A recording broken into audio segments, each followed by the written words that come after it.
I am a chronically burnt out bitch, which is par for the course for someone who is in my industry and doing the work that I'm doing and also living with disabilities, but I am over it. So today I'm sharing why I'm closing doors on my business. I'm Kristen Iris Johnson. I'm an autistic screenwriter, producer, living with disabilities, and also the founder and CEO of Black Screenwriter Alliance, which is a membership community for Black screenwriters that brings together emerging film and TV writers so that they can make connections, improve their writing portfolios, build confidence, build industry relationships, and really learn to forge their own path in the industry as Black creators, which is challenging enough this time, even if you're not Black, with the way the industry is. So, as a chronically disabled creative in a dog eat dog industry and a chaotic world right now, it has been a harrowing journey. I am pretty sure that I have been in burnout for at least a decade. So, between the demands of film and TV industry, living with disabilities, and trying to build something of my own, which is why I created Black Screenwriter Alliance, it has been quite the adventure. And there have been a lot of lessons and a lot of challenges, and it is not working. So today I'm breaking down why I'm closing my business, Black Screenwriter Alliance. The idea for this business came to me in like spring, summer of 2023. We had just finished season 2 of Wicked City, which is where I really stepped up and was operating much more like a showrunner on season 2 than I was on season 1. And that was the point where I was like, oh, this is what I really want to do. At the time, I was working as head of development at a production company, and I was realizing that the trajectory I was on and the path I was on was not really the path I wanted to be on. And that's fine. Like as I got more experience in TV and on my own TV series, I was like, oh, this is more the direction I want to go. So there was an element there of wanting to make a shift career-wise and knowing that I was eventually going to be leaving the production company. So wanting to have something of my own that would create that stability. Now, keep in mind, May, June 2023 was also the writer's strike, the actor's strike. So there was a lot of instability in the industry. A lot of projects that I was working on, they weren't moving forward and they were on pause. So that was also like really making it clear that there is a major lack of stability in this industry. And if I want to have stability, as a person with disabilities, which I am, I need to build something of my own that is outside of the industry. So that was really the idea, was I want to build something of my own that helps people, but can also provide the stability for me and my family that I would need to really be able to thrive, to be sustained and to thrive and to be able to rely on that in a business instead of in whatever's coming in through the industry. So these are the things that led to me being like, all right, I need to figure out something. Let me build a membership community. And in that membership community, the connection, the education that they'll gain, it will allow me to really help a lot of people without depleting myself, or so I thought. I originally launched Black Screenwriter Alliance in October of 2023.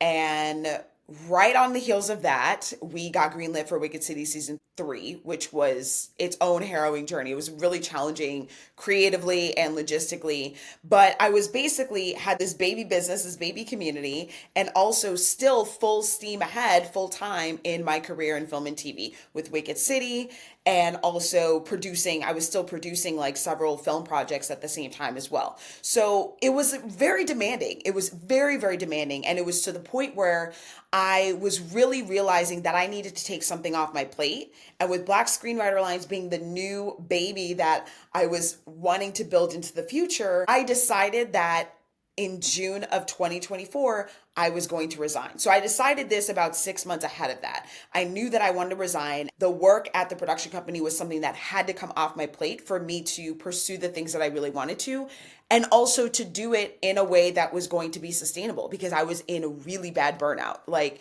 it was affecting my mental health. It was affecting my physical health, because the stress and burnout can trigger my autoimmune conditions. June came around, I resigned. My community was not quite where I wanted it to be, but I knew that I needed to clear my plate. I continued workshopping the community, making changes. And then in September, I was like, all right, something here is not working. I need to redesign this community from the ground up. And that's what I did. I spent the last few months of 2024 redesigning the community so that I could relaunch it in January of this year, 2025. I was actually finishing up producing other projects that I had with the production company. So I was still actually producing. But I wasn't like, I didn't have another job. I wasn't bartending. I wasn't serving because those are jobs that I cannot physically do. So that's another important piece here. Part of my wanting to build this community and this business was to have something sustainable for me, but also the kind of traditional survival jobs that people in this industry have, serving, bartending, retail, like a lot of those things are things that I cannot physically do. I cannot physically stand for hours on end. So bartending's out, serving is out. Like a lot of those jobs that like I would have fallen back on were just not things that I can physically do. I know that I'm limited in the kind of work I can do. I have physical limitations. I also have mental limitations because autistic burnout is like none other. So being autistic also means that I need a certain amount of recovery time, which I've never ever been able to have. I've always been go, go, go, go, go because I've had to out of survival or out of the demands being made on me. So wanting to build something else was a kind of a workaround to not being able to do other jobs was let me build my own business. So I relaunched it in January and I really felt good about the structure. I had the strategy right. I had also invested in resources to learn how to really make it successful. And that made a huge difference. Even from before the launch, the relaunch, I feel like I had a lot of things right and things that were working. The problem was resources and capacity. So while I had invested in learning resources, I did not have resources in terms of running or growing the community. Right. So I'll talk first about capacity. Now, this community is essentially a full-time job. It takes full-time hours, full-time energy. And as a person who is very capable, but has limited capacity because I live with disabilities, that is very hard for me to do as one person in the community. You have to understand everything in this community is done by me. All the admin, all the logistics, all the operations, all of the scheduling, all of the booking people, the outreach to people, replays, any marketing that I was actually able to do came from me, as well as all of the back end stuff. So all the logistics and operations I am doing. And because I'm spending so much time in the business, I really didn't have the capacity to put the time and energy into really growing it, which left the community at kind of a standstill. It was maintained and there were people in it, but it wasn't really growing. So that is a capacity issue.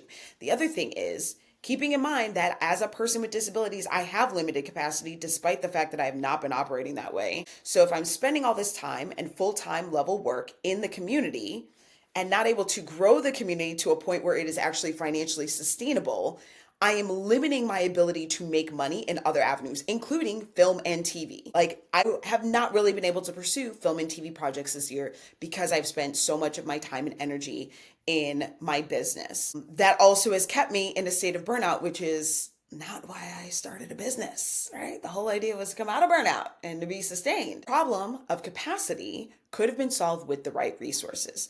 Having capital, right? Having money to be able to invest in the growth, having a team where I could have a division of labor so that all of the logistics and operations isn't on me and I could really focus on the growth. That would have meant the business would have grown, the community would have grown, and I would have had more time for my actual film and TV career and also, just like living life.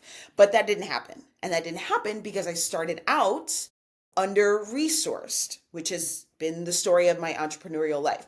I turned to entrepreneurship for stability, for freedom, for choice, and to get the support I need living with my disabilities. But because I am always under-resourced from jump and over capacity, aka burnout, which are both highly the result of life with disabilities, that has had a massive impact on my ability to grow this business and also previous businesses. So as a disabled person, I am really now coming to understand that I cannot sustainably operate like an able-bodied person when I'm not.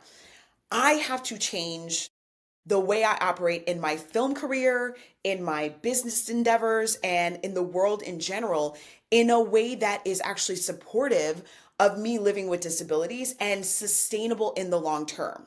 So, trying to solve the problem of living with disabilities, needing support, needing care, needing like certain kind of health things, and trying to solve that problem in an able-bodied way, which is operating above my capacity, is not feasible. And I have been doing that this actually my entire life. In the last couple of months is when I've really come to realize that and really come to the decision of I absolutely have to change the way that I operate. So that is where we get to this point where I have decided to close doors. As much as I love Black Screenwriter Alliance and the people that have been in it, and I still have this big vision for what it could be, this is a matter of capacity and resources. I don't have the capacity to keep working full-time hours and energy into something that is not sustaining me at a full-time financial level. And right now, like the community is just barely breaking even on like the most minimal of expenses. So because I'm at capacity and I'm not able to actually grow it, and because I don't have the resources to get what I need to grow it, it's at a standstill. So I might reopen it in the future when I'm better resourced, to really grow it and to build it into what I envision it to be. All I know is that right now, this is one of the several things that I am taking off of my plate so that I can recover from burnout and finally figure out what is sustainable living for me as a person with disabilities. How do I need to live and adjust my life to be supported, to be cared for, to get the health care that I need? That way, once I understand what it is that I need to actually thrive, I can build my film TV career or a business or any other endeavor on a foundation of sustainability instead of capitalistic survival and burnout. This is an act of liberation to make this decision and to make this shift and to recognize that the way that I've been operating is not going to work anymore and to say, I'm done with that. I need to make a change. That's an act of liberation. So will this be the end of me having a business? No, because I just can't seem to help myself. I don't know what business is going to look like, but it is the end of me operating in business, in film, and in life in a way that is depleting for me. So as I navigate this new journey of decolonizing my way of life and work out of capitalist productivity conditioning and into sustainability, rest, and thriving, which is not easy in a fascist society that literally wants to see me dead. And it's also not easy in a high demand industry like entertainment. But I'm here and I'm doing it. And I will be here on this channel sharing bits of that journey with you. I hope that in sharing this, you're getting some insights, not only in my journey, but maybe insights that are helping you on your journey. So subscribe if you want to stay connected and hear me share more raw, real, and honest truths of trying to thrive as an autistic creative with disabilities in a dog eat dog industry and an absolutely chaotic world.